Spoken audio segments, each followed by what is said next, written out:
The problem is really that, especially in the modern day, we have this idea that life, a well-lived life, means that all our mundane wishes should be satisfied and that we should get as much physical and emotional stimulation and pleasure as possible. That means a good life. It's not true. We are here to learn. We are here to grow up. The Buddha said, when he talks about ordinary people like us, he calls us the childish. And so the whole of the spiritual path is to grow up and become an adult, not to remain childish. Little children, when things go their way, happy, happy, smiley, smiley.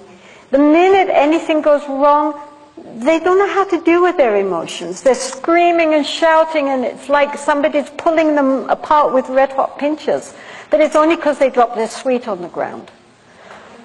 But they can't contain their grief and their happiness and their anger. Their emotions are naked. And for us, the tragedy is that we grow up and inside we are still 4 years old, emotionally. We cover it up.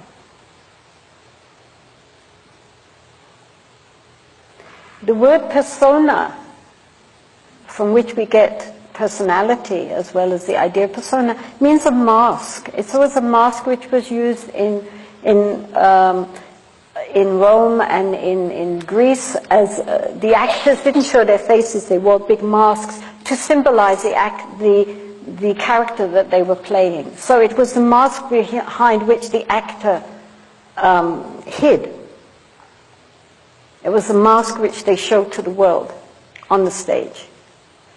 And so this is our personalities. We all project the personality which we want to have people believe in, and which we begin to believe in, which is our big tragedy.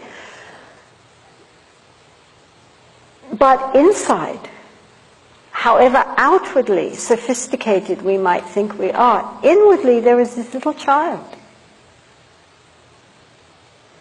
And so we have to grow up and put ourselves through school. And the school is our life.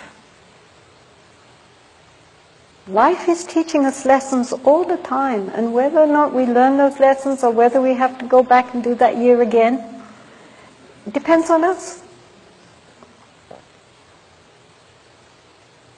And we're better to learn than where you are right now, with who you are right now. Your family are a wonderful basis for practice.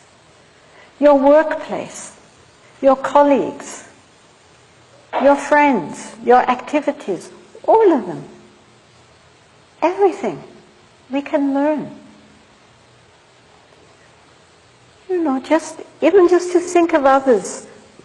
Each person that you meet is, at that time, the most important person in the world, because it's the person you're with.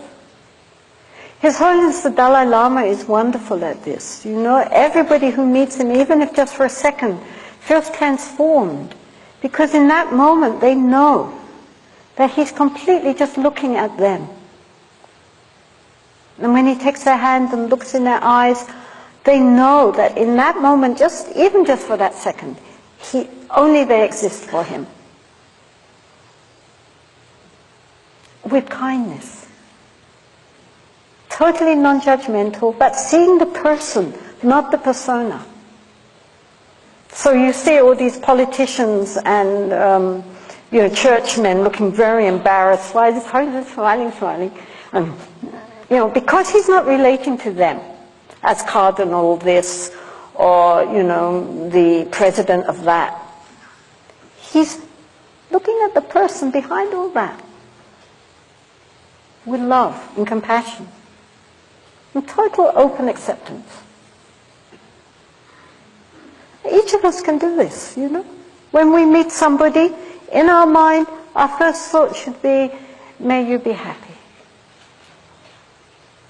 Doesn't matter who. May you be happy. Because everyone wants happiness. And get out of our own way.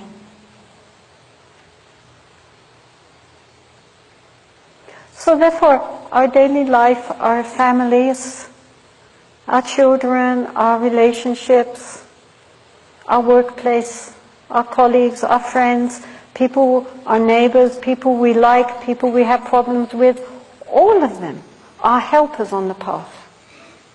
Each one of them.